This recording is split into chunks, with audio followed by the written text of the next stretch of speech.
All right, welcome back to the Fight Talk. Today I'm joined by DCG. How you doing, bro? I'm good, my brother. How are you? I'm good, mate. I'm absolutely amazed by this phenomenal weight loss. You should be very proud of yourself.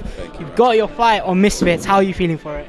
I'm good, man. I'm ready. I mean, I had a day push back, and then I had an opponent change, but ready regardless. You know, we still prepare for anything, so we're ready for anything. How are you feeling for Minicon? Because he's quite a tall guy. He's had a lot of fights in the past. Very experienced. How are you feeling for him? It's just another day in the office, you know. Obviously, a bit annoying that, again, with the opponent change, I was training for a southpaw and training for, you know, someone not that tall. But now I've got a 6'5" giant again. Yeah. And just like my last fight, David versus Goliath, David always wins. So I'm going to take care of business same way. You're originally fighting DK Money, right? Correct. Do you think that fight can happen down the line again, possibly? If it makes sense, I mean, if it makes sense, yeah, I don't really see why I would anymore. Because, you know, the tournament is not really something you can kind of shift around. It's like whatever they give you, it's like, all right, cool. You know, like I said, they gave me Tristan Ham first. I said yes. Then it got changed next day to DK Money. I said yes. And now it's Minicon. I say yes. You know, when things are on my terms, then I wouldn't really look to fight a DK Money. I just think it's pointless. Fair enough. One thing I admire from talking to you right now, you seem to be ready to fight anyone, which is very credible. So respect for you for that. Is there a fight, apart from the tournament, is there a fight in mind you want to fight in the future? I always have the same answer to this. No, there's not. But I think just for title's sake, Deji versus Deji would be amazing. Obviously, growing up watching, you know, JJ, the Sidemen, Deji, all of that would be cool for me. But not really. I wouldn't say I actually have someone in mind. It's more like I get the call from Mams. He lays out the fighters, or he's got a fight for me, and 9 times out of 10 I just say sure. You know. Yeah, fair enough. How's your training been? Your training camp? Has it been quite a disciplined training camp? And how are you feeling for it? Yeah, no, it's been different because obviously I've had to have a big weight cut going from heavyweight to cruiserweight. It's very different, a lot more intense, but I've gotten used to it. I had to pause camp because obviously my fight day got pushed back, so we would have been fighting this Saturday, actually. So having it being pushed back about 7 or 8 weeks, I had to take a pause because my coaches didn't want me to overtrain or anything.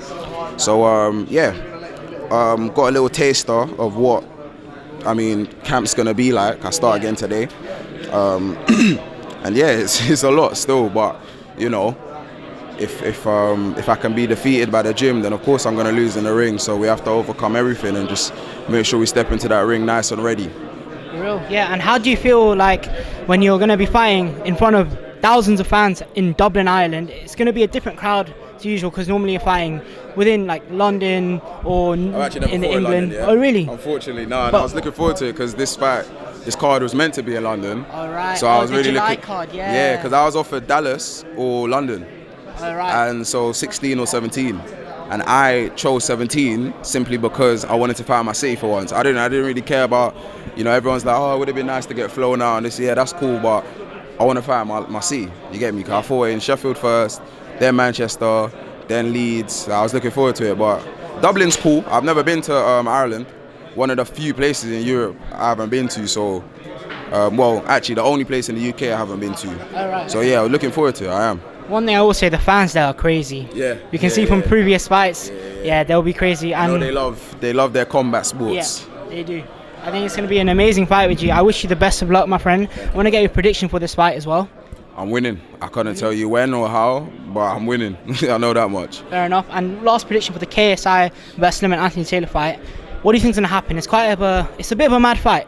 2 people in one night in the same ring. How does it work? I don't know. I mean, I was saying to someone else over there, we're still yet to really know exactly how it's going to work. Yeah. So depending on that, I really couldn't tell you, but I'm backing JJ all the way. Fair enough. One thing I do know is that if KSI knocks out one of them, the fight still continues. See, that's what they said yesterday on a space. Mam said that he's still trying to find out from the commission whether that will be the case. That's what I'm saying. I'm not sure. Yeah. But for now, I'm going to say JJ.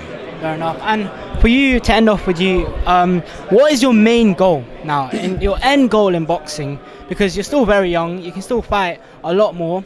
But is there an end goal for you in boxing? Well, first things first, coming for that cruiserweight belt. Yep. And overall, like, I just want to kind of leave some sort of legacy. You know, a lot of people wrote me off after my first fight. Yeah. Not even taking into consideration that I only had 3.5 weeks worth of training and not even I wasn't even in a boxing gym, I was in a flipping weightlifters gym. It was great for what it was, you know, like we didn't have much time and my circumstances were a bit different, so, you know, it was still great for what it is. But, you know, after that first fight that I lost, a lot of people wrote me off and said, yeah, never come back, blah, blah, blah, this, that, and the other. And ever since then, I've turned stuff around, you know, and I'm training very, very, very hard, very properly.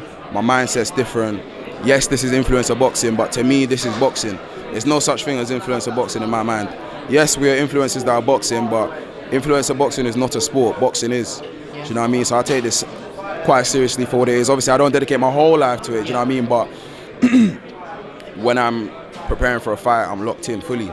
So I want to be an example of hard work will get you what you want. Hard work and God, actually, that is my goal. So I just want to get to the top. Fair enough. I want to get to the top. However, what that looks like or the journey to get there, I'm not sure. But first things first, cruiserweight champion. Well, you're a massive inspiration to many people losing all that weight. You can see the hard work has been put in, guys.